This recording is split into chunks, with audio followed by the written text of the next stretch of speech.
Il-Kirkop Music Festival jinsab lura għal sena oħra b'lejla ta' mużika, enerġija u gost bla waqfien.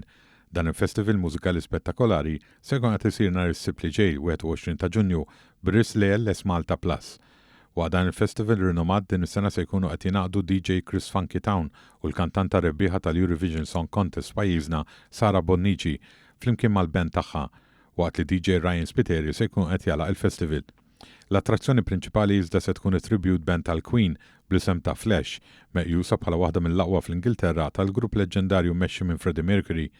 Il-Kirkop Music Festival mhux biss se jkun qed joffri lejla mimlija mużika mill-aqwa, iżda wkoll se jkun qed jappoġġja lil-ALS Malta Plus u lil dawk mill-qutim il-kondizzjoni kifra. Fil-waqt li Mart Bjorn Formosa Marija appellat lil kulħadd biex jattendi s-sibt, mal-mikrofonu ta' One News spjegat xi tfisser għalihom din l-esperjenza unika li taqqad id-divertiment mal-karità. Din is-sena qegħdin naħdmu fuq il-Darbion Respite li huwa proġett ieħor qalbna ħafna. It-twaqqih beda, jiġifieri l-proġett ħajasal xi darba biex jitlesta bl-għajnuna ta' kulħadd u events bħal daw ovvjament ikunu qed jgħinuna biex inkomplu nagħtu donazzjonijiet u finalment inwasslu l-proġett.